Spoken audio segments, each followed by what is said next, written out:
So friends, आइए start करते अपना आज के वीडियो को। चैनल पर नए तो सब्सक्राइब कर लीजिए और बेल आइकन पर नोटिफिकेशन पे क्लिक कर लीजिए ताकि आपको आने वाले सभी नोटिफिकेशन रिगार्डिंग हमारे वीडियोस रेगुलरली मिलते रहें। एक लेटेस्ट सर्कुलर यहाँ पर जारी किया गया है सीबीडीटी की तरफ से for non filing of ITR के केस में अब जो है आपको हायर रेट ऑफ टीडीएस लगने वाला है सर। तो यहाँ पर ध्यान रखिएगा, अगर आपने आईटीआर फाइल नहीं करी है तो यहाँ पर आप स्पेसिफाइड पर्सन माने जाएंगे। उसी के साथ साथ यहाँ पर आपको जो है higher rate of TDS deduct किया जाएगा डिडक्टर की तरफ से, जो यहाँ पर सेक्शन 206 ए बी है और 206 CC A है, यानी टैक्स डिडक्टर और टैक्स कलेक्टर के लिए। तो यहाँ पर 17 मई 2022 को ये सर्कुलर जारी किया गया है। कुछ चेंजेस किए गए हैं बजट 2022 के अंदर, जिसके तहत इस सर्कुलर के अंदर भी यहाँ पर जो है चेंज यहाँ पर आपको देखने को मिल सकते हैं। गए साल यहाँ पर ये सर्कुलर एक और सेम सर्कुलर जारी किया गया था जिसके अंदर कंडीशन अलग थी, बट बजट 2022 के अंदर यहाँ पर जो कंडीशन है वो नॉन डिडक्शन फाइलिंग के लिए वो यहाँ पर चेंज कर दी गई है सर। आइए देखते हैं सबसे पहले पुराना क्या सर्कुलर था, क्या यहाँ पर दिया गया था। तो फाइनेंस एक्ट 2021 के अंदर दो नए सेक्शन यहाँ पर इंसर्ट किए गए, सेक्शन 206 AB और CCA। इस सेक्शन के थ्रू 1 जुलाई 2021 से यहाँ पर जो है अब आपको मैंडेटरीली यहाँ पर टैक्स डिडक्ट किया जाएगा हायर रेट पे। अगर आप नॉन फाइलर हैं, यानी डिडक्टी अगर नॉन फाइलर है, नॉन आईटीआर फाइलर है, तो यहाँ पर उस केस में उनका यहाँ पर जो है हायर रेट पर टीडीएस डिडक्ट कर लिया जाएगा। टीडीएस है चाहे टीसीएस है। हायर रेट कितनी होगी सर? ट्वाइस द रेट हो सकती है प्रिस्क्राइब जो रेट करी गई है, या फिर 5% maximum whichever is higher.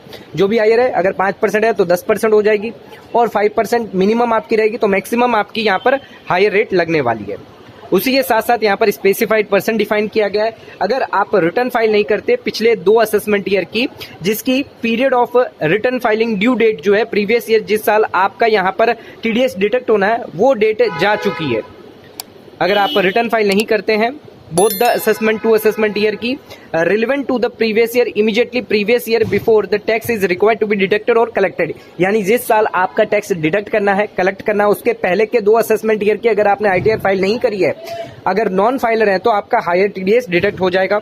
उसी के साथ साथ अगर आपका एग्रीगेट टीडीएस अमाउंट 50,000 से ज्यादा हुआ पिछले 2 सालों में तो आपको यहाँ पर जो है हायर रेट पर टीडीएस लगने वाला है सर।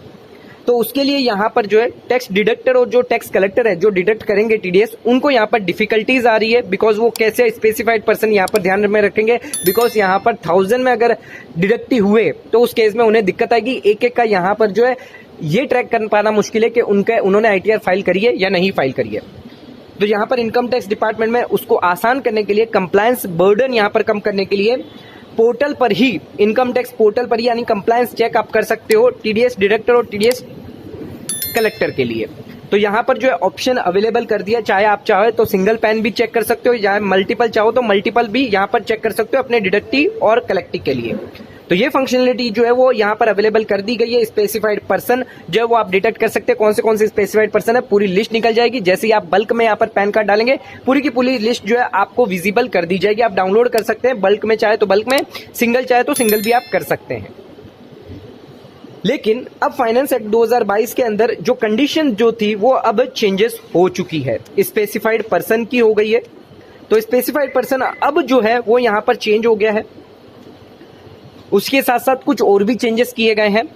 पहले सिर्फ section 192, 192A, 192B, BB, LBC, N के लिए यहाँ पर जो है हायर डिडक्शन एप्लीकेबल नहीं था, बट यहाँ पर फाइनेंस एक्ट 2022 के अंदर 3 और नए सेक्शन यहाँ पर जो है एक्सक्लूड करे गए हैं सेक्शन 206 AB से, यानी इन पर हायर डिडक्शन अप्लाई नहीं होगा, जो है सेक्शन 194 IA, IB और M। उसी के साथ साथ यहाँ पर स्पेसिफाइड पर्सन का डेफिनेशन भी चेंज कर दिया गया इन्होंने। अब अगर आप पिछले 1 असेसमेंट ईयर की, जिस साल आपका टैक्स डिडक्ट हुआ है उसके पहले के असेसमेंट ईयर की अगर आपने आईटीआर फाइल नहीं करी है तो आप स्पेसिफाइड पर्सन की लिस्ट में आ जाएंगे सर, जिसका टाइम पीरियड जो है रिटर्न फाइलिंग का वो एक्सपायर हो गया हो, यानी पिछले साल की 20-21 की अगर आपने आईटीआर नहीं फाइल करी है तो आपको यहाँ पर जो है हाई रेट पे टीडीएस डिडक्ट हो जाएगा सर। टीडीएस की कंडीशन सेम है, 50,000 से ज्यादा प्रीवियस ईयर का देखा जाएगा, इन डेट प्रीवियस ईयर यानी पिछले 1 साल का ही देखा जाएगा। इससे पहले जो फाइनेंस एक्ट आया था उसके अंदर 2 साल का दिया गया था, यानी 2 साल अगर आपने कंटिन्यूसली फाइल नहीं करी है तो आपका हायर टीडीएस डिडक्ट किया जाएगा सर। उसी के साथ साथ सेक्शन 206 से यहाँ पर ट्रांसफर अगर आप करते हैं वर्चुअल डिजिटल असेट, उस केस में अप्लाई नहीं होगा। यानी अगर कोई इंडिविजुअल एचयूएफ है जिसकी सेल टर्नओवर ग्रॉस रिसिप्ट यहाँ पे 1 करोड़ से ज्यादा नहीं है, या प्रोफेशनल यहाँ पे 50 लाख से ज्यादा नहीं है, तो उस केस में वर्चुअल डिजिटल असेट अगर वो ट्रांसफर करता है तो हायर रेट टीडीएस यहाँ पर डिडक्ट नहीं किया जाएगा सर। उसी के साथ यहाँ पर जो है स्पेसिफाइड पर्सन अगर डिफॉल्ट करता है, अगर किसी पीरियड में डिफॉल्ट करता है, पहले यहाँ पर 2 साल के डिफॉल्टर थे, अब यहाँ पर 1 साल का ही डिफॉल्ट माना जाएगा सर। यानी 1 साल पे अगर आप आपने 20-21 का रिटर्न फाइल नहीं किया तो सीधे सीधा आपका जो है यहाँ पर डिडक्टर हायर रेट पे टीडीएस डिडक्ट कर लेगा। उसके लिए यहाँ पर दिया गया है कैसे आपका जो है नाम यहाँ पर लिस्ट में आएगा। समझ लीजिए फाइनेंशियल जब स्टार्ट होता है 22-23 में, तो आपका नाम यहाँ पर जो है यहाँ पर जो लिस्ट है वो निकल के आ जाएगी सर। लिस्ट में आपका अगर नाम आता है, टैक्स पेयर जिन्होंने फाइल नहीं किया असेसमेंट ईयर 21-22 यानी 20-21 का अगर रिटर्न फाइल नहीं किया आपने, तो आपका नाम जो है उस लिस्ट में आ जाएगा एंड जो डिडक्टर है वो आपका हायर रेट पे टीडीएस डिडक्ट कर लिया जाएगा सर। फाइनेंशियल ईयर 22-23 में फिर कोई नया नाम ऐड नहीं किया जाएगा। सिर्फ जो आपके पास जो एक्स्ट्रा जो बचे हैं, जो स्पेसिफाइड पर्सन है, उनका ही आपको बार बार जो है वो चेक करते रहना है।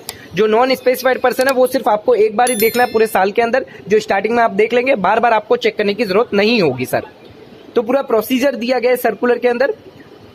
उसी के साथ साथ आप यहाँ पर डिडक्टर जो है वो चेक कर सकते हैं। फंक्शनलिटी जो यहाँ पे दी गई है 10,000 तक के डिडक्टर की यहाँ पर जो आप चेक कर सकते हैं। समझ लीजिए आपके 10,000 वेंडर है, आप जाकर कंप्लायंस पोर्टल पे जाइए, सभी के पैन कार्ड डालिए, वहां पर डालकर आप जो है सभी के सभी 10,000 के यहाँ पर जो है पैन लिस्ट निकाल सकते हैं। उसमें से समझ लीजिए अगर पैन 5 के ही यहाँ पर जो स्पेसिफाइड पर्सन के नाम आते हैं लिस्ट में, वही आपको नेक्स्ट टाइम चेक करना है, रिमेनिंग को बार बार चेक करने की जरूरत नहीं है सर। तो ये फंक्शनलिटी यहाँ पर जो है प्रोवाइड करी गई है ताकि जो डिडक्टर और जो कलेक्टर है, डिडक्टर है, उनके लिए यहाँ पर आसानी हो कि कौन डिडक्टी है कौन कलेक्टी है, जिनका यहाँ पर जो स्पेसिफाइड पर्सन है एंड उनका हायर रेट पे टीडीएस डिडक्ट करना है।